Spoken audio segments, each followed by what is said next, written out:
안녕하세요. 갈보리교회 박현수 목사입니다. 오늘 사순절 23일째고요. 마태복음 19장 말씀 묵상했습니다. 26절 말씀에 예수께서 그들을 보시며 이르시되 사람으로서는 할 수 없으나 하나님으로서는 다 하실 수 있느니라 라고 이렇게 기록이 되어 있습니다. 톰 라이트가 쓴 책에서 톰 라이트의 번역을 이렇게 보면 예수께서 그들을 둘러보시며 대답하셨다. 사람의 관점에서 말하자면 불가능하다.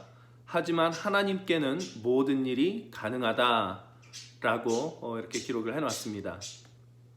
하나님께는 모든 일이 가능하다. 신앙인치고 이 말을 좋아하지 않는 사람은 없을 겁니다. 그러나 또 이 말만큼 오해되는 말도 없을 것 같습니다. 이 말을 하나님을 자기의 힘으로는 이룰 수 없는 소원을 이루어 주시는 분이라는 뜻으로 사용하거나 나의 책임을 전부 하나님께로 돌려서 나는 아무것도 하지 않아도 전능하신 하나님께서 무조건 일을 이루신다라는 뜻으로 사용하는 일들이 있곤 합니다. 그러나 하나님께는 모든 일이 가능하다라는 말은 결코 그런 뜻이 아닙니다. 이 말은 하나님은 우리 인간이 가지는 통념을 넘어서는 분이시다라는 뜻입니다. 이 마태복음 19장 말씀 이렇게 보면 부자 청년 이야기가 나오죠.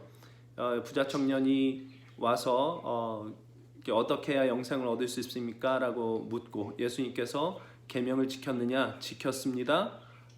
그러면 네가 가진 모든 것을 팔아 가난한 사람들에게 나눠주고 나를 따르라 라고 말씀하시자 이 부자 청년이 근심하고 돌아갔다라고 기록이 되어 있습니다. 그리고 예수님께서 말씀하시기를 부자가 천국에 들어가는 것이 낙타가 바늘길을 통과하는 것만큼 어렵다라고 말씀을 하시죠. 그러자 제자들이 전부 놀랍니다. 그렇다면 누가 천국에 들어갈 수 있단 말이냐? 왜냐하면 당시 사람들의 인식에는 부자가 어떤 사람이냐 하면 하나님께서 기뻐하시는 자, 부자는 하나님께서 기뻐하시는 자라는 것이 당시 사람들이 갖고 있던 일반적인 통념이었던 겁니다. 하나님께서 기뻐하셔서 복을 내려 그래서 부자가 된 것으로 그렇게 생각을 한 거죠. 그러니 하나님께서 기뻐하시는 것이 분명해 보이는 이 사람이 천국에 들어가지 못한다면 도대체 누가 천국에 들어갈 수 있단 말이냐 라는 생각으로 제자들이 놀랐던 것입니다. 그러니까 오늘날 우리는 부자에 대해서 별로 이렇게 좋은 생각들을 갖고 있지 않기 때문에 이 이야기가 별로 와닿지를 않는데 오늘날의 사람들에게 좀 더 이렇게 와닿을 수 있게 말하자면 이런 식으로 얘기를 한 것과 비슷합니다. 선한 일을 하는 사람은 천국에 들어가는 것이 낙타가 바늘길로 들어가는 것만큼 어렵다. 이 얘기를 들으면 우리는 모두 놀랄 수밖에 없죠. 선한 일을 하는 사람만큼 천국에 들어갈 만한 자격을 갖춘 사람이 또 어디 있을까? 이런 생각이 드니까요. 그가 천국에 들어가지 못한다면 도대체 누가 천국에 들어갈 수 있단 말이냐? 이렇게 놀랄 수밖에 없을 겁니다. 부자가 천국에 들어가지 못하는 것은 부자라서 천국에 못 들어가는 게 아닙니다. 선한 일을 하는 사람이 천국에 들어가지 못한다. 이 얘기는 결코 그 사람이 선한 일을 했기 때문에 그렇게 천국에 들어가지 못한다는 말이 아닙니다. 부자가 천국에 들어가지 못한다는 것은 부자인 것이 자기 삶의 근거가 되기 때문에 천국에 들어가지 못하는 것이고 선한 일을 했는데 선한 일을 한 사람이 천국에 들어가지 못한다라고 얘기를 하는 것은 선한 일을 한 것이 그의 구원의 조건이 된다고 생각하는 한 구원이 불가능하다 그런 이야기입니다. 부자인 것이 조건이 돼서 천국에 들어가지 못합니다.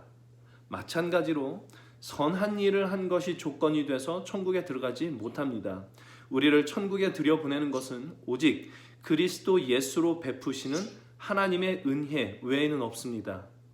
바로 이 통념, 이 정도면 천국에 들어갈 만한 조건이 될 것이라고 생각하는 그 통념을 깨뜨리는 것이 바로 부자는 천국에 들어가지 못한다라는 예수님의 말씀이고 그리고 뒤이어 말씀하시는 그러나 하나님께는 모든 일이 가능하다라는 이 말씀인 것입니다.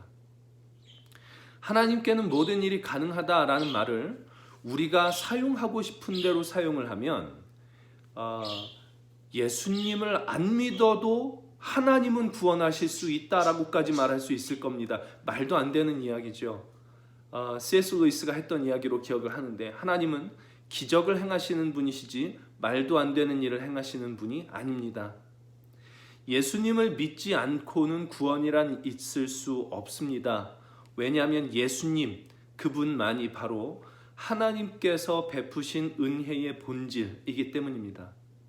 그러므로 예수님을 믿는다라는 것은 나에게는 구원의 조건이 하나도 없습니다 라는 고백이고, 그래서 하나님의 은혜만이 나를 구원하실 수 있습니다 라고 나의 모든 것을 다 내리고 오직 주님께 나를 의탁하고 맡기는 것, 이것이 예수님을 믿습니다라는 고백일 것입니다.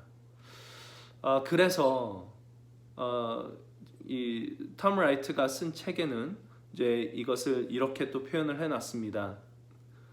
모든 그리스도인은 혹시 그들이 철저하고 온전하고 예수를 따르는데 방해가 되는 것은 없는지, 그들의 인격과 생활 양식 주변에 완고한 부분은 없는지 정기적으로 자문해 보아야 한다. 결국 모든 내용은 하나님의 능력에 관한 것이다.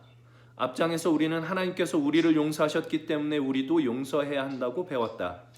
여기서 우리는 모든 능력과 모든 가능성의 원천이신 하나님을 따르는 길은 아마도 틀림없이 우리 자신의 능력과 가능성을 포기하는 길일 것이라는 사실을 배운다. 이것은 우리가 해야 됩니다. 나의 능력과 나의 가능성을 포기하고 예수를 믿고 하나님의 은혜를 의지하는 것, 이것만큼은 우리가 분명히 해야 됩니다. 반드시 해야 됩니다. 그것이 하나님께는 모든 일이 가능하다라는 것이 무엇인지를 알게 해줄 겁니다. 우리가 정말 잊지 말아야 할 신앙의 본질입니다. 나는 가능성이 없습니다. 오직 하나님께만 가능성이 있습니다. 하나님께는 모든 것이 가능하다. 나 같은 사람도 구원하시다니. 하나님께는 정말 가능한 것이 없습니다. 이 고백이 우리 안에서 나올 수만 있다면 우리가 살면서 만나는 모든 일에 대해서 감사함으로 우리 주님께 나아갈 수 있을 것입니다. 오늘 하루 또 주님 안에서 살아가면서 나의 가능성, 나의 생각, 나의 뜻, 이런 모든 것들을 우리 주님께 내어 맡기는 그 연습을 어느 순간에서든지 할 수 있는 저와 여러분의 삶이 될 수 있기를, 그렇게 주님께 기도하며 나아갈 수 있기를, 그리하여 우리 하나님께서 우리에게 허락하시는 하나님의 놀라우신 가능성, 이것을 맛보며 감사함으로 오늘 하루를 살아갈 수 있는 우리의 하루가 될 수 있기를 바라겠습니다. 또 뵙겠습니다.